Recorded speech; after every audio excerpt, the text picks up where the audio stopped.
Hello, mate. Hello. Yeah. Good stuff. We're in action. We're online.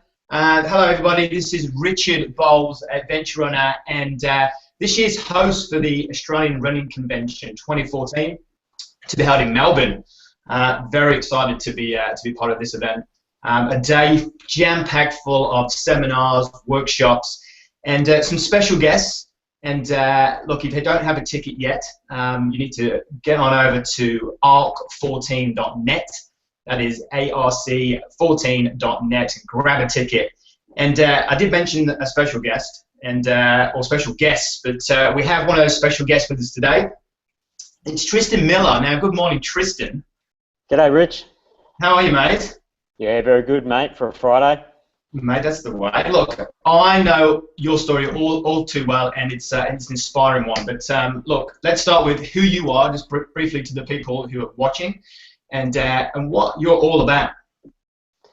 Well, mate, I was lucky enough to go on a bit of a running adventure, a bit life-changing, back in 2010.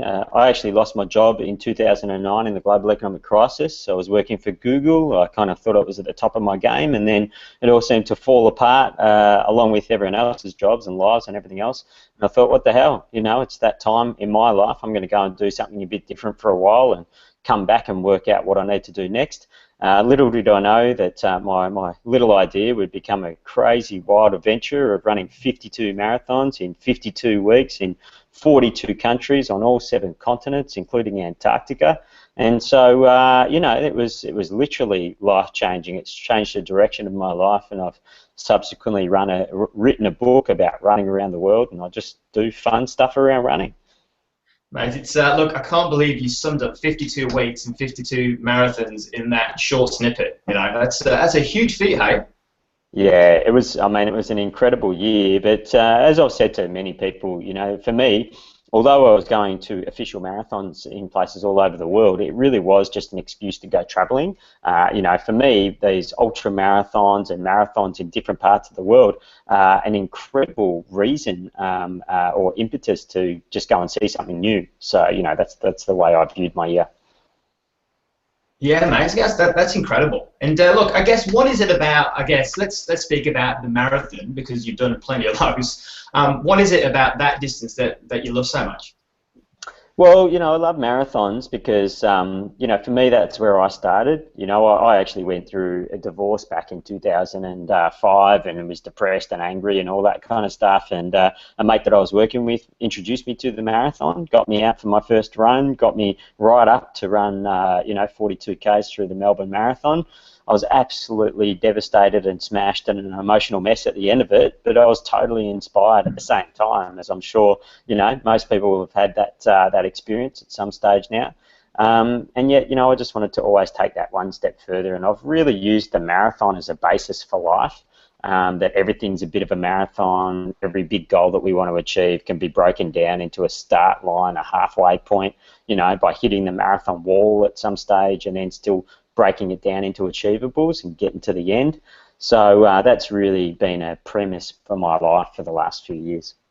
Yeah, that's amazing, mate. You actually said there about a good friend of yours. Is he still a good friend after putting you through all of this torture? He is, mate. He's one of those guys I don't see enough, you know, because he's just been an icon to me, and he's a good guy. And everyone says, "Do you still see Rob? You know, this guy Rob that got you out there." And like I said, you know, he's still out there running. He does the Melbourne Marathon every year, and he's just a great guy. So, you know, he doesn't try to do multiple marathons every year. He's content just to punch out the one. But nonetheless, he's still he was the forefather for my running career. So it was great. Fantastic. Perhaps we should have him come into the convention this year to tell his story about you. Yeah, I might have to get him along, mate. Well, with the convention here in Melbourne, Tristan, what are you looking forward to the most? I mean, obviously you're presenting there, but aside from that, what else are you kind of looking forward to about this event? Well, it's funny because I do a lot of speaking gigs and inspirational stuff, Rich, and you know, often to corporate groups, etc. And I usually, when I go to those, I hear a couple of other speakers, but they usually have diverse stories that have nothing to do with running. So I'm really looking forward to coming and listening to other people's running stories, because that's the stuff that inspires me. And so I'll get an opportunity to not just tell my story to hopefully a new group of listeners, but also to hear other people and the way they view their running journey and how it's affected them. So that's what I'm looking forward to.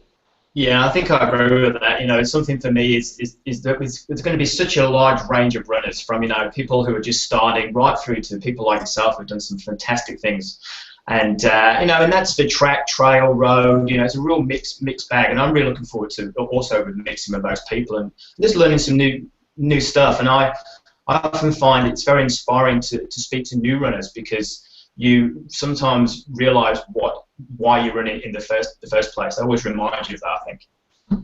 So Yeah. as I said, you will be presenting there, and I guess what are you hoping people take away from your story?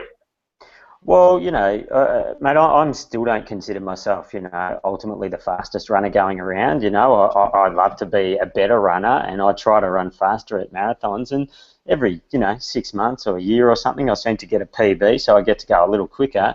But I think I'm the world's greatest participant. Like I love just getting out there and giving it a shot and having a go, no matter how big the task or the journey at hand. And I think that my story is very much about, how a regular guy can do incredible things with a bit of motivation and a bit of planning.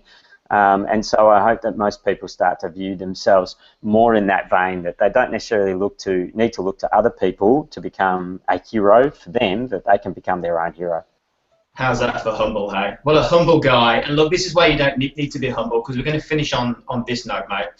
And I want you to sum up running for you in one word or one statement. Well, I think to be a good runner, you just need to be a bit brave and a bit courageous, and there's nothing wrong with adding a bit of crazy too. So that's why we call it run like crazy, and get out there and just give anything you got.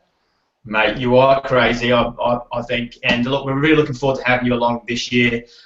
Look, for those of you that, again, haven't got your tickets yet, it's arc14.net. That is arc14.net. The 6th of September, which is the Saturday at Albert Park Lake in Melbourne. Get on down, lots happening, and Tristan will be there to tell you his inspiring story of 52. Tristan, it's a pleasure speaking to you, mate, as always. I look forward to seeing you on the 6th. Thanks very much. Thanks, Rich. I'll see you then. Thanks, mate. Bye.